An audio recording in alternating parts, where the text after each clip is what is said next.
DND number 2, Suffer the Children in Jesus' Name, Chapter 13. An older woman opened the door. Her dark eyes did not look kindly on the 4 men who had the audacity to arrive at her employer's home without prior notice. "May I help you?" she asked haughtily. "Yes, ma'am," Officer Wallace said, assuming the lead role.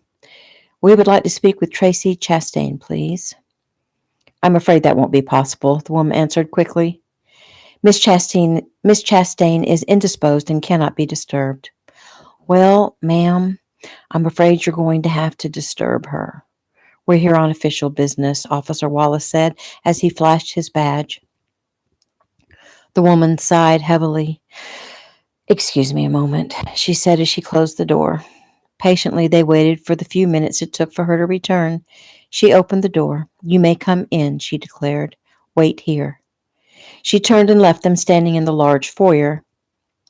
"Well, this place is something," Sergeant Summers murmured after the woman left. "It's hard to believe people actually live this way." The others only nodded their heads in agreement. "May I be of assistance to you?" an older gentleman asked as he approached, offering his hand. "I'm Harrison Chastain." "Mr. Chastain, I'm Deputy Wallace, and this is Deputy Stone from the Nashville Sheriff's Department." He motioned toward the other 2 men. "And this is Detective Varanza and Detective Summers from the New York Police Department. We're here to speak with your daughter, Tracy." The man seemed extremely bothered by this news. He motioned toward a room to the right. "Come in." They moved into a spacious room, possibly a study, since a large cherry desk was the prominent piece of furniture. A deer trophy with a huge rack hung over the desk. The detectives noticed crystal chandeliers, imported rugs, rich cherry paneling, and a complete wet bar. They were offered a seat, which they accepted, and a drink, which they did not. That didn't keep Chastain from having one himself. Harrison turned, drink in hand. "So, what business do you have with my daughter?" "I'm afraid we're going to have to take that up with her, Mr. Chastain," Officer Wallace said. "Come now, gentlemen, maybe you don't understand exactly who I am." "Oh, I know who you are, sir. I understand your importance and prominence in our community, but I'm afraid this is quite serious and we must follow protocol and speak with your daughter." "Look, fellows, what's she gone and gotten herself into now?"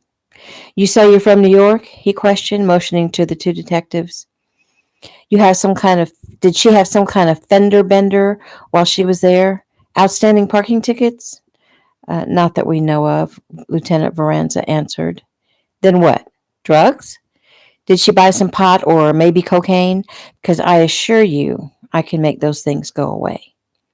"Sir," Deputy Wallace began, "Lieutenant Varanza and Sergeant Summers are homicide detectives." "Homicide?" "Yes, sir." Harrison Chastain turned abruptly, went to the window, stared out, and when he turned back, his face was red with rage.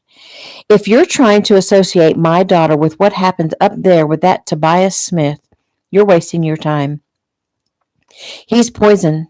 Did he send you here? Is he trying to clear his own name by involving Tracy? I swear I'll see he pays for this." "Mr. Chastain," Summers began, "Toby Nash did not send us here. Your daughter was placed at the scene by a witness. She was picked out of a phono light-up. We really need to speak with her. It would be best if you cooperate." "This is absurd. I most certainly will not cooperate with you. How dare you come into my home and try to associate my daughter with anything he did?" Lieutenant Varanza decided to speak up, keeping his voice and mannerisms calm. "Well, it would be better for Tracy to speak to us here instead of having to go down to the station. I'm sure there is perfectly good explanation for her being placed at the scene, as you say," Mr. Chastain barked. "Well, if so, then all we need to do is hear that explanation from her." "Do you think I just fell off the turnip wagon? Absolutely not. I won't." "It's okay, Daddy." Tracy Chastain entered the room with a flourish. The 4 officers turned to gaze at her. She was breathtakingly beautiful. She definitely fit the description given, her long black hair painstakingly styled as if she were about to walk the ramp in the Miss Tennessee pageant, bounced in voluptuous curls as she walked. Her silk blouse was open to show a hint of cleavage. She wore matching peach-colored linen slacks, creased perfectly. Makeup was artfully and tastefully applied, and diamonds sparkled at her ears and throat. Tracy, go back upstairs. You don't have to take this. I want a lawyer. She refuses to speak to you without our attorney present. I said it's okay, Daddy. For once, just stay out of it. I don't need an attorney because I have nothing to hide. The officers are correct. I was there. Well, we know you were in New York, darling. That doesn't mean you had anything to do with the murder they're trying to link to you. But I did have something to do with it, Daddy. It wasn't a murder, but I was there, and I am definitely involved in the death of that horrible man. Tracy, how can that be? Because I killed him. That's how. Now, Daddy, please leave and let me speak to the officers. Tracy, this is absolutely absurd. Don't you dare try to protect that man. He's done nothing but cause you trouble. Toby's done nothing but be honest, Daddy, and now that's what I'm trying to be. Toby wasn't even in New York when I pushed that man. I know because I learned when he was flying out of Nashville and purposefully took an earlier flight. She turned to the detectives.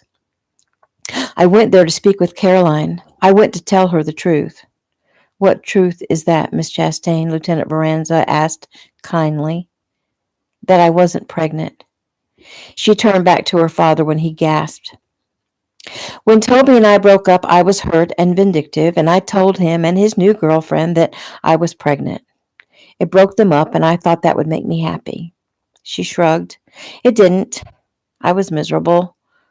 I don't have it in me, Daddy. I don't have it in me to be like you. She ignored his red face and plowed on. I'd heard from a friend that they were going to be spending July 4th together and try to work things out. I decided to make amends and thought I should do it face to face. I flew to New York and took a cab to Caroline's apartment.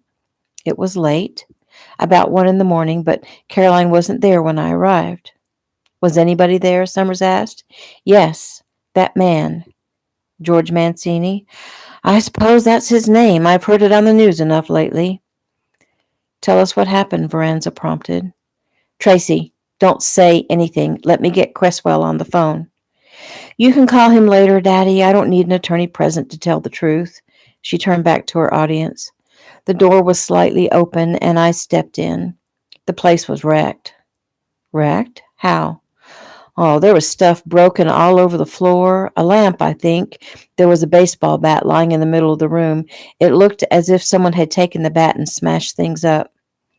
Did you see George? Not at first. He was in the other room. He came out when he heard me call Caroline's name. Can you describe him? He was a skinny, short man with greasy black hair and a mustache. He was extremely drunk. The detectives glanced at each other. He could barely walk. He staggered around, cursing Caroline. He frightened me. Tracy stopped and ran her hands up and down her arms to relieve the shivering that had begun. Then what, Tracy? What happened next? He asked me who I was, and asked me if I was a friend of Caroline's, and asked me where she was. I told him I had no idea. He walked toward me, saying something like, I would do in a pinch, and he grabbed me by the arms, but I was able to pull away. She stopped and took a breath. Did he have a weapon? She shook her head. No, not that I could see. What did you do? I backed toward the door. I remember thinking that I hoped the cab driver waited like I requested. Anyway, the man lunged for me, and I pushed him away, and he stumbled back when I pushed him, and he slipped on a baseball bat. It was in the middle of the floor, and his feet went out from under him, and he hit his head on that old-fashioned radiator. Bingo, she got it right. Lieutenant Verranza smiled. How did you push him? Can you push me like you did him? Tracy placed her hands against the officer's chest and pushed. Just like that? Yes, and I didn't mean to kill him. I didn't even know that I had until later when I heard it on the news. I swear I didn't know he died. I remember hoping as I ran down the steps that he was hurt badly enough to slow him down. And you ran back to the cab? Was it still there? Yes, and I was frightened and I thought I'd made a mistake about trying to make things right, and I was so confused. Which is why you didn't speak up when we arrested Toby? I would have, I swear. If he had gone to trial, I would have turned myself in. And I suppose the same goes for when we had Miss Jones in custody? She nodded. She turned to her father. I'm sorry, Daddy. I didn't mean to be so much trouble. Her father ignored her. You have nothing other than her word, and that she was even there, he said to the officers. Well, her word is good enough, seeing as how she's the only one who knew the cause of death. There's record of her flight, and like I said, we have a witness who will be able to identify her. And you have this, Tracy said, holding out a piece of paper. I picked it up off the floor when I first walked into the apartment. Lieutenant Varanza took the paper and read it.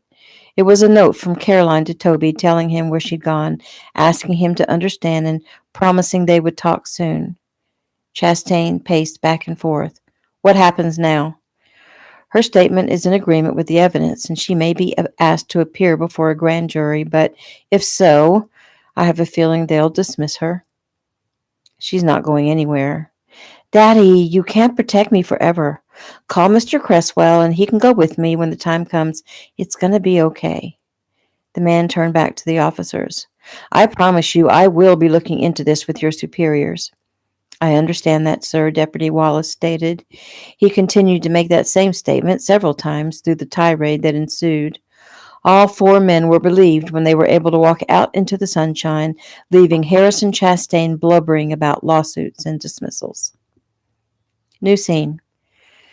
Caroline accompanied Toby to the morning shows he was scheduled to appear at in New York. It was tremendous fun for her, even though Toby promised the novelty would wear off quickly. As they waited in the green room for Toby, Caroline was giddy with excitement. How about a quick game of poker? She asked Jeff. No way, darling, he whined. I know when to take my marbles and go home. Fine, Caroline pouted, but you won't be able to avoid me forever. So I hear, Jeff smiled. I want you to know, Caroline, I'm pretty fond of Toby. She laughed. Aw, come on, Jeff. You can say it. You love him. He shrugged. Yeah, what you said. He is the best friend in the world, and I'm really happy and all that the two of you found each other. Caroline's eyes were wide with surprise. Those are mighty mushy words coming from a drummer. Jeff shrugged. Well, if you tell Toby what I said, I'll deny it. Caroline smiled. Your secret's safe with me. Jeff leaned over and kissed her cheek. You're a good girl, Caroline. She saw them off at the airport, but it didn't help to ease the pain of separation. Will you call me tonight? She asked. Will you be at the hotel or the diner? I'm not sure, but one or the other. Don't give up. He pulled her close and stroked her cheek with the pad of his thumb. You know me better than that. He raised her chin for the kiss, the one that would have to hold them for 7 days. Her arms slipped up around his neck, her soft body pressed against his hardness. She sighed. He groaned in return. It was the clearing of several band members' throats that finally broke them apart. He leaned his forehead against hers. Lord have mercy, this is hard. She closed her eyes in response. She couldn't help it. She was a crybaby. The tears started. She sniffed. Toby raised his head to peer at her face. Oh, now. Come on, darling. No tears. This is an exciting time. We're about to start our life together, and your friends are going to have a big old party for you tonight that you need to get ready for, and you have lots to do tomorrow to occupy your time. So don't cry, princess, okay? Now, let me see a smile. You know I hate to see you cry. She sniffed and smiled. He wiped her tears away, kissed her once more, and left her. New scene. Eugene and Rosie walked Caroline back to her room at the hotel. They'd had a wonderful party for her at the diner. All their regular customers had been there, along with dancers and actors from shows Caroline had been in. Madame Pierre and even some of her students, with their parents, had stopped in to say goodbye to the best dance teacher they'd ever had. And some of those students had threatened to move to Nashville just to keep her as their teacher, which was a huge boost to Caroline's confidence. Caroline turned to the couple as they got to her room. "Y'all will come to the wedding, won't you?" Caroline asked. "Of course we will," Eugene answered. "You know we wouldn't miss it," Rosie ensured. "I want everyone to come. Irene and Alice and everyone. I can pay for everyone's transportation and put y'all up. You won't have to worry about the expense." "Oh my," Rosie exclaimed. "Don't you sound so hoity-toity." Caroline laughed. "It's something, isn't it? Just a few months ago, I didn't even know how I was going to pay my rent. And now, money isn't even an issue." "And never will be again," Eugene said. "And you deserve that. You're a good, sweet girl, Caro, and it's time someone took care of you for a change." She turned and kissed both Eugene and Rosie. "With friends like you, I've always been rich. And you sure don't need help packing? And are you sure you don't need help packing up at the apartment?" Rosie asked. "I'm sure. There's not much anyway. Doesn't it give you the creeps to be there?" "Yeah, sort of. I'm going to try not to think about it, so stop reminding me, please." The sound of a phone ringing had Caroline hurrying to open the door. Oh, that's Toby. Gotta run. Bye, y'all." She dashed inside, slamming the door and diving across the bed to the phone. "Hello?" "Hey, darling." Caroline grinned. "I love the way you say that." "What? Hey, darling?" "Mm-hmm. Say it again. Once more, please, and it should do it." "Okay. Hey, darling. Now, any more wishes you want me to fulfill?" Caroline giggled. "Wow, I feel powerful." "You are, darling. Believe me, you are." "I sure do miss you," he murmured. "It's only been half a day. How will we ever survive?" "I'm wondering the same thing. How did your party go tonight?" "It was fun. There was like a million people there. I'm so lucky to have such good friends." "You have good friends because you are a good friend." "Toby, you always say the perfect thing." "Yeah, not always. Anyway, I miss you. I love you. I can't wait to see you again." "I love you, Toby, with all my heart. Have a good night. Dream about me. I know I'll dream about you." "Bye, Toby.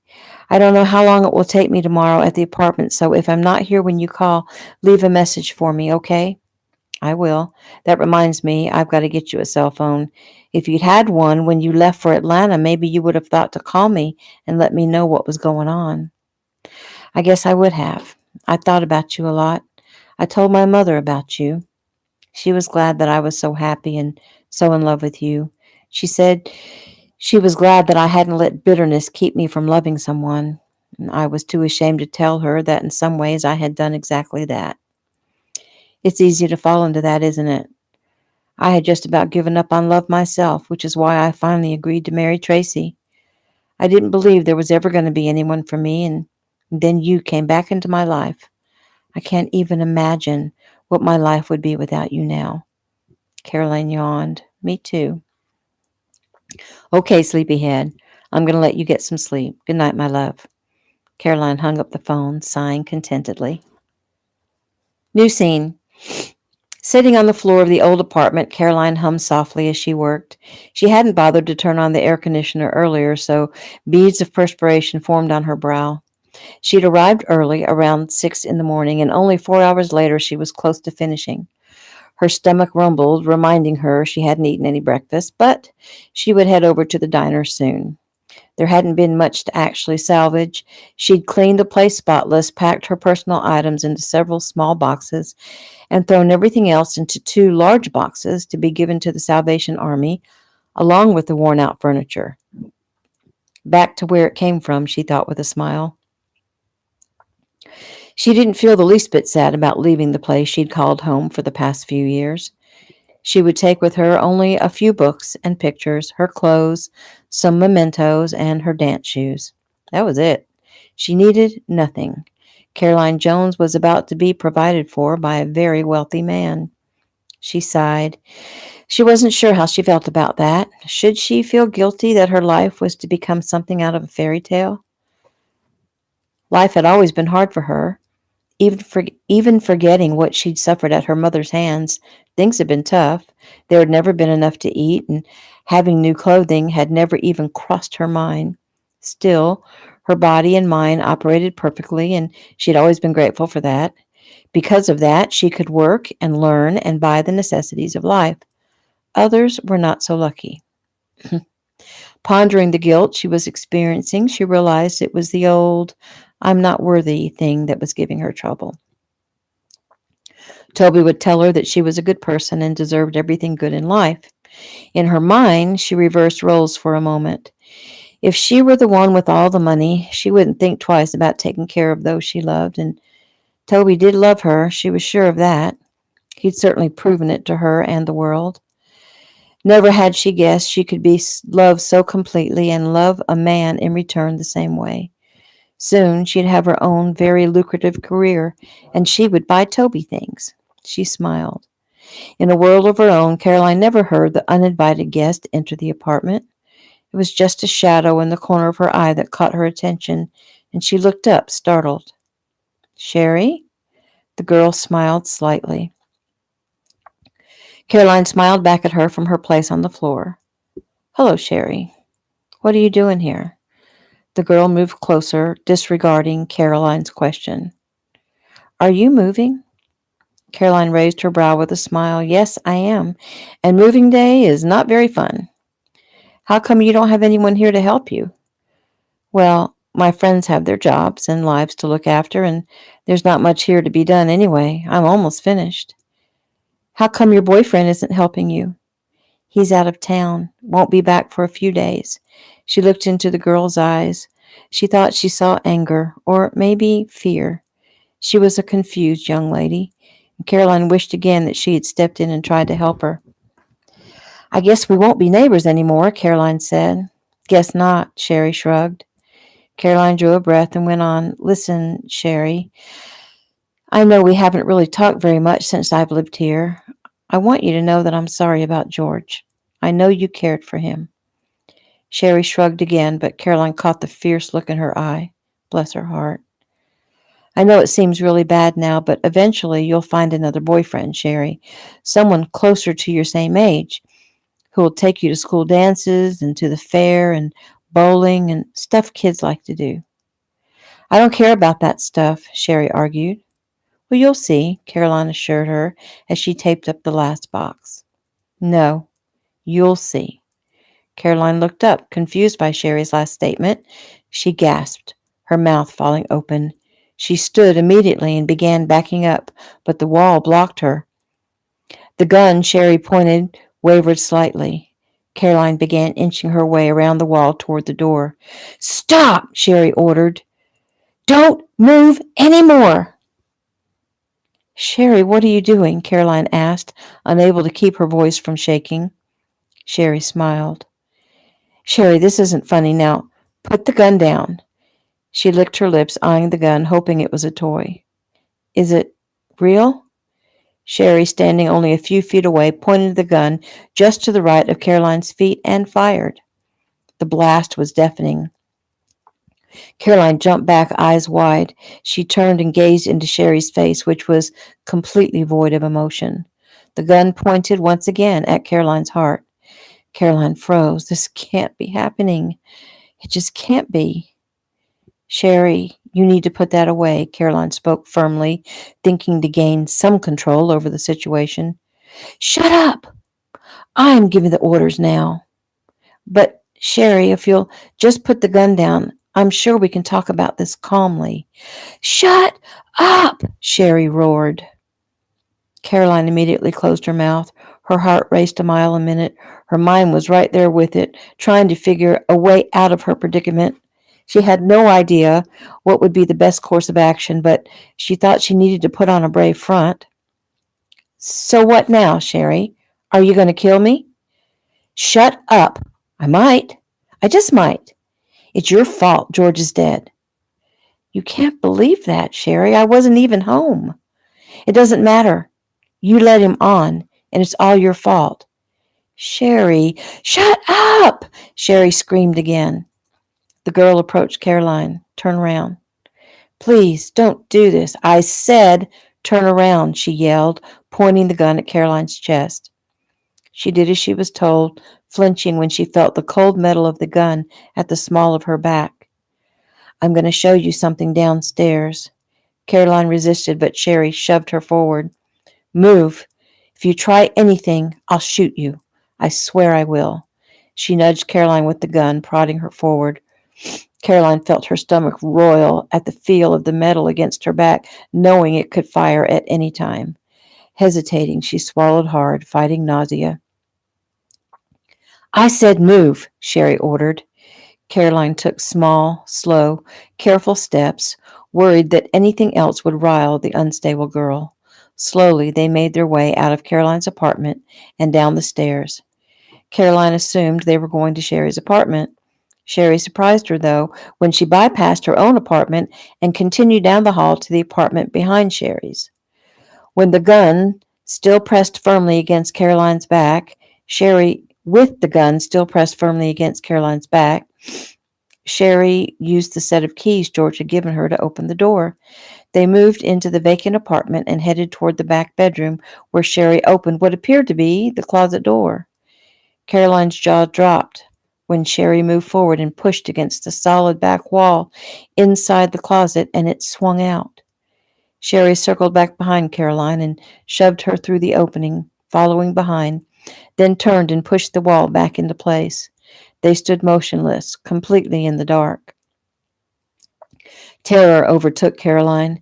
She found herself waiting for the moment when Sherry pulled the trigger. She thought about taking a chance, running, but she couldn't see anything, and the only thing Caroline was aware of was the point of the gun still pressed against her back. She had had her chance when Sherry had passed her to open the hidden entrance, but Caroline hadn't thought fast enough. Better be careful, Sherry chanted sarcastically. You wouldn't want to fall. There's steps right in front of you. Step down. Real fear reached out to grab Caroline. Sherry, please. Sherry yanked on Caroline's hair and pulled her head back. You just do what I tell you. Now step down. Caroline stepped slowly, trying to keep from tumbling down the steps in the blackness. Once they reached the bottom of the steps, Sherry reached for a light switch. Caroline took in her surroundings. They were in a room made mostly of concrete and brick, with a concrete slab floor, obviously in the basement. An old sofa lay on its side.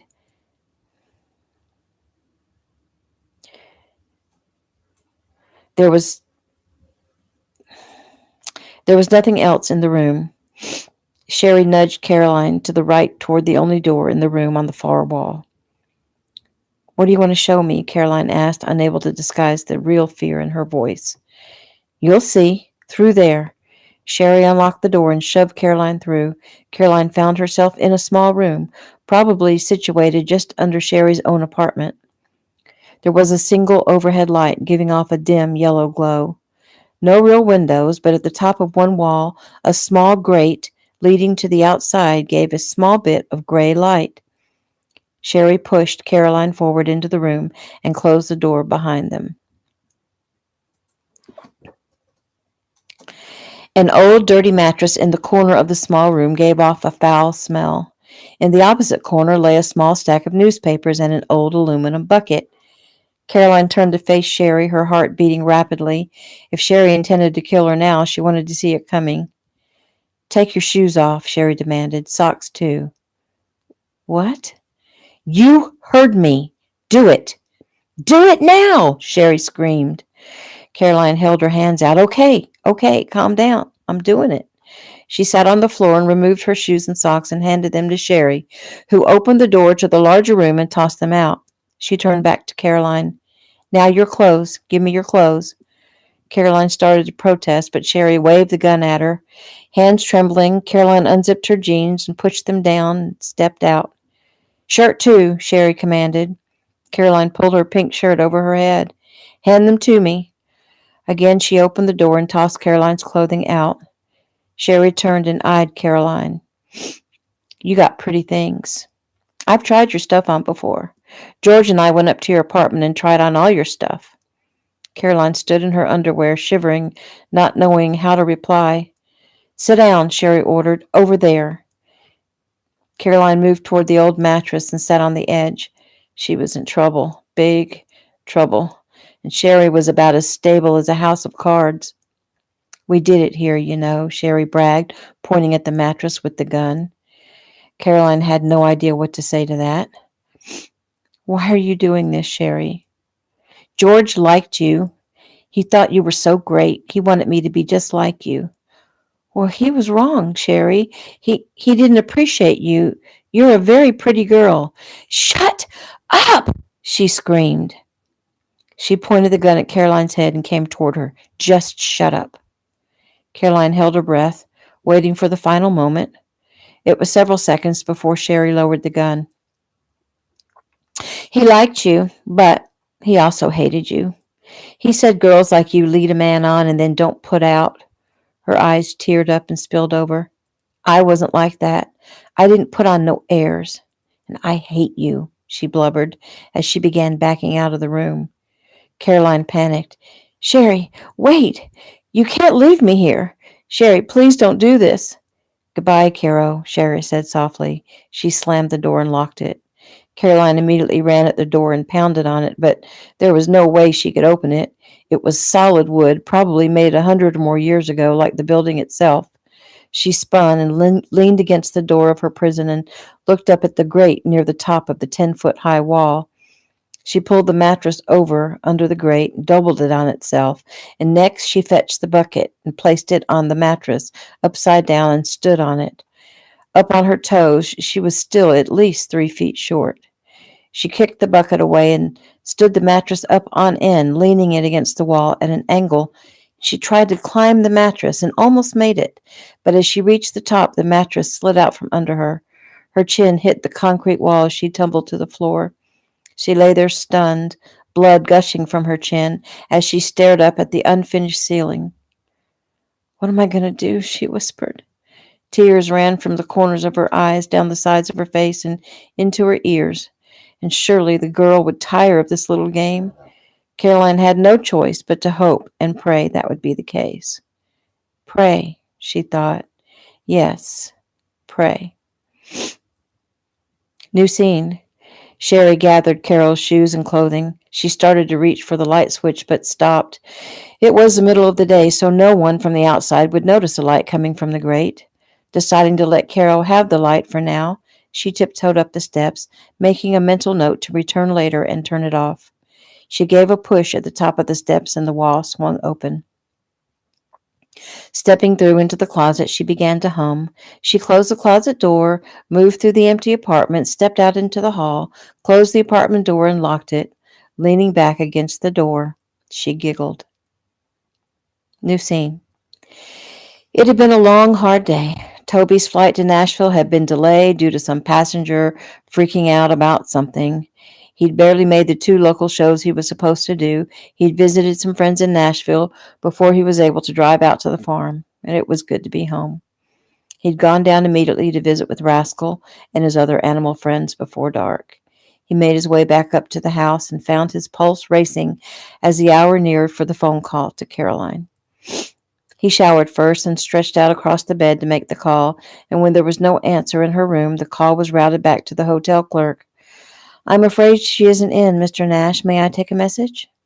Yes, tell her I'm sorry I missed her, and I'll try again later tonight or in the morning. And tell her I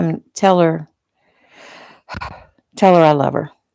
The clerk did a very professional job of keeping the laughter from his voice. I'd be happy to do that, Mr. Nash. Yeah, thanks, Toby mumbled as he hung up the phone. He glanced at his watch. It's 9 o'clock in New York. Maybe she went out with some friends. New scene. Caroline had been sure that Sherry would be back in a few hours once she'd made her point and had her fun. Yet when the light from the grate began to dwindle, Caroline began to panic. Her hands shook as she smoothed her hair back. She wasn't sure if they shook from fear or from the lack of food and water. She'd neglected to eat breakfast that morning, thinking she would head over to the diner once she was finished packing. The lack of food wasn't nearly as bad as the thirst. Summer in the city could be sweltering. Caroline knew she'd lost a good bit of fluid perspiring in the sauna-like room, even though the concrete floor itself was cooler than the air around her. Panic filled her when, close to dusk, the light went out. Caroline ran to the door, pounding until her hands were numb. Sherry, please, Caroline cried. Sherry, please, she screamed over and over until her throat was raw. And finally she leaned her head against the door. Please let me out, she cried softly to no one in particular. She slipped to the floor, sobbing in the blackness until she fell asleep. She was awakened in the dark of night. At first, she couldn't figure out what had disturbed her, and then she realized something had moved, had touched her. She lay still, listening, when something went scurrying over her arm. Caroline bounded upright, screaming, running around in pitch blackness until she found her way to the corner. Cowering down, her back to the wall, she cried at the top of her lungs, Somebody! Help me! Please, somebody help! New scene. Toby awoke with a start. He'd intended to call Caroline again the night before, but he'd fallen asleep and slept through the night. Glancing at the clock, he decided to give her a chance to sleep in while he went for a morning ride. Dressing quickly, he ambled down to the stables and spoke to Thunder as he saddled him. Hey, boy, how's it going? Caroline says to tell you hello. Yeah, she's going to be seeing you a lot soon, 'cause she and me, we're going to get hitched. Right now, though, I'm missing her something awful, so how about a good hard ride to get my mind off the lady? He mounted up and took off. New scene. Sherry dialed Lieutenant Varanza's cell phone number. It was very early in the morning, but she was sure he would be up by now. Hello, Lieutenant. This is Sherry Price. Do you remember me? Of course, Sherry. How can I help you? I tried to call you yesterday, but I couldn't reach you. I'm sorry, Sherry. I had to go out of town for the day, but I'm back now. What can I do for you? I just wanted to talk. Okay. So how are you feeling? I don't know. I still feel pretty bad, but it's getting better. That's good, Sherry, that it's getting better. Give it some time. It will stop hurting, and then you'll find another boyfriend. That's what she said. She who? Oh, just somebody else I was talking to. Well, she's right. The sadness you're feeling now will eventually go away and life will get happy again. I guess. Well, I gotta go. Okay, but remember, Sherry, you can call me anytime. I'll remember, Sherry assured him. She hung up the phone and smiled. She took a final peek in the mirror. Caroline's pink shirt looked good on her. A little tight, but good. But the jeans and shoes didn't fit at all. Patting the pocket of her own jeans to make sure she had her keys, she stuffed the gun in the waistband and started down to check on her prisoner. New scene. Caroline stirred. It must be morning, judging from the gray light filtering through the grate. Her mouth was dry and she was so sleepy, but she came to life the moment the light came on. And when she heard the scratching sound on the door, her heart leapt. Standing shakily, she readied herself. Slowly, the door opened. Caroline moved forward immediately, but Sherry had the gun pointed at her. Good morning, Caro. Cheryl looked her over. What's that on your bra? Caroline looked down. It's blood. I hit my chin. You want me to bring you a Band-Aid? Caroline ignored her taunt. Sherry, this has gone too far. Sherry ignored her right back. I can't stay long. I have a million things I need to do today. Sherry, please, Caroline begged, the tears pooling in her eyes. Please let me go now. You've made your point.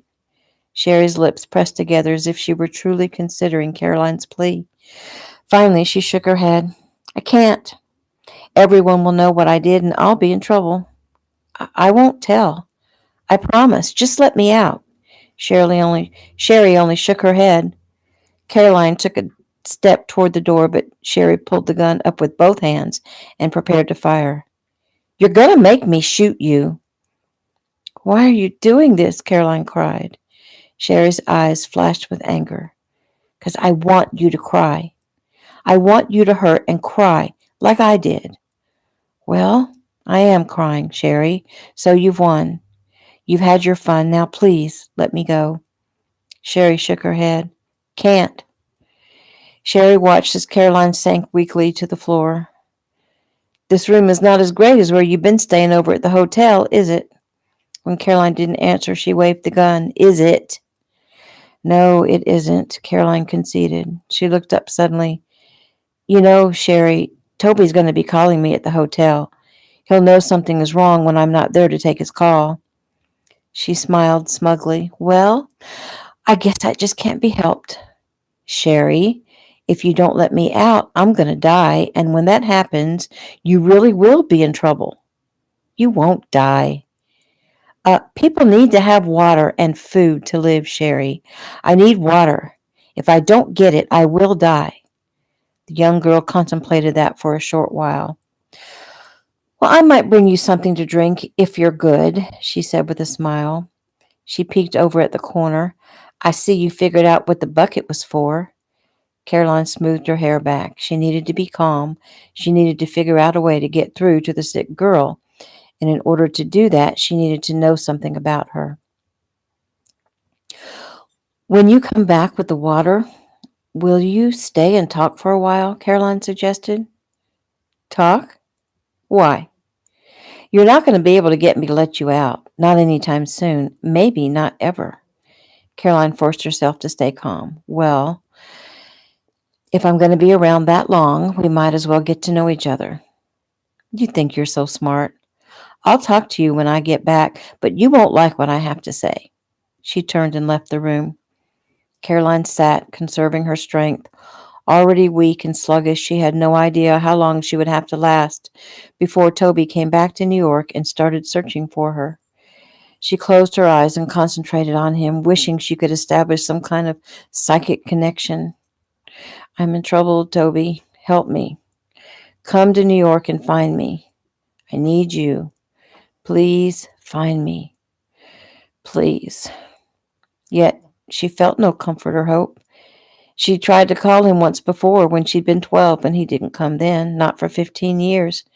She didn't have that long this time. She remembered she was going to try to pray, but she didn't really know how.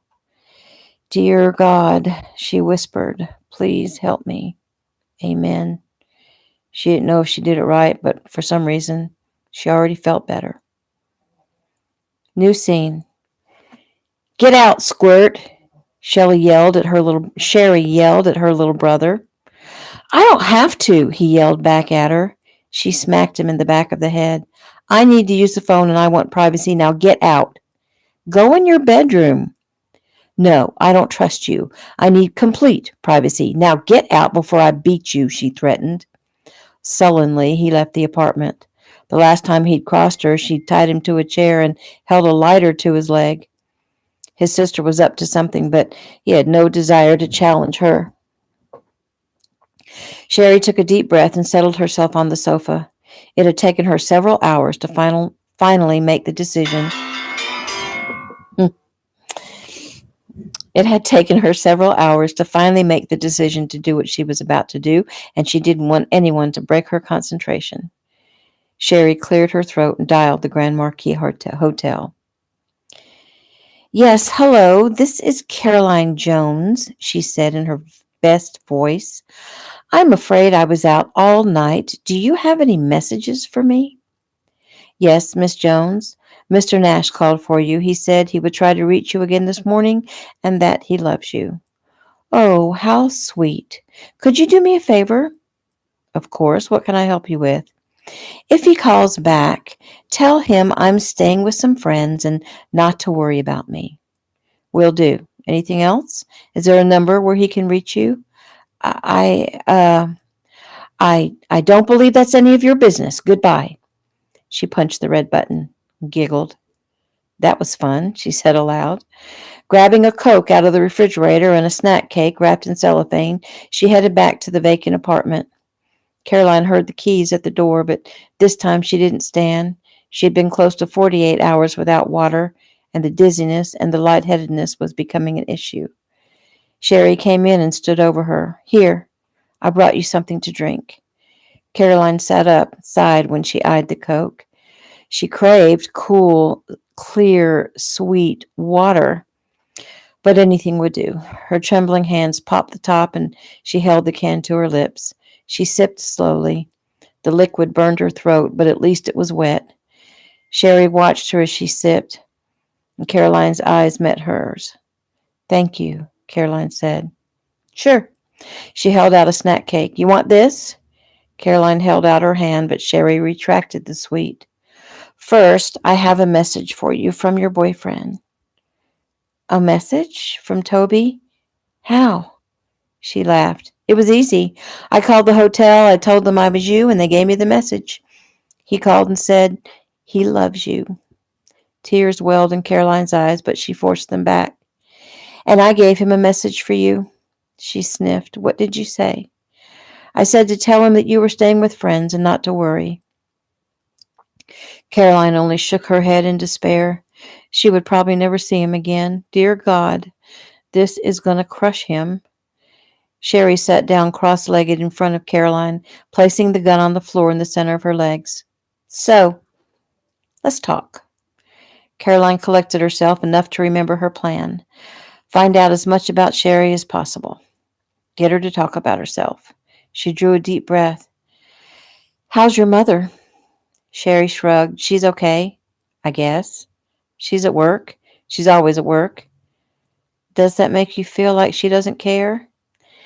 Don't try to play little psychological games with me. I'm not stupid. Okay, I was just trying to help. Help what? Help you sort out some of your feelings, that's all. What do you know about sorting out feelings? Oh, I know all about it. I had a troubled childhood, and I've had to learn how to overcome the sadness. What happened in your childhood? Your daddy do things to you that shouldn't be done? Caroline's mouth opened, but no words came forth. Sherry had probably just provided her with the reason Sherry was the way she was. But Caroline had better not pounce on it yet. No, my father left us when I was about 5 years old, and my mother took it out on me. What do you mean, took it out on you? She was mad at you? Yes, she was mad, and she drank a lot, and she hit me a lot. That don't seem so bad to me. I hit Kevin all the time. Who's Kevin? My kid brother. I can't stand him. So what did your mom do to you? Caroline shrugged. Well, let's see. There was so much, it's hard to remember it all. Are you sure you want to hear this? Sherry rolled her eyes. Aren't you dramatic? I doubt there's anything you could tell me that would bother me. Considering that the poor girl had probably experienced unspeakable things by her own father, Caroline thought she just might be right. Nevertheless, Caroline tried to remember the worst of it in hopes of working up some sympathy from the girl. Well, she slapped me around all the time. Once, when I reached for second helpings at the dinner table, she stuck a fork in my hand. She paused, hoping for a reaction from Sherry, but there was none, so she went on. She knocked me down, and when I refused to stand up, back up, she kicked me in the stomach.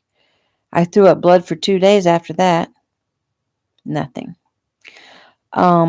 She tied me to my bed when I was younger, and once she locked me in the closet all day. She always beat me with a clothes hanger. Caroline eyed Sherry, but nothing she said seemed to affect her. She broke a plate over my head, and she pushed me down the stairs. Caroline shrugged when Sherry was obviously not impressed. She broke everything in my room that I had worked for and bought with my own money. There's a lot more stuff, but I can't remember. Sherry finally spoke. She broke your stuff? Man, now that's harsh. If my mom did that to me, I'd kill her. Caroline began to wonder if there was any way she would be able to crack a nut this hard, but she had to try. She'd fought all her life. Why quit now?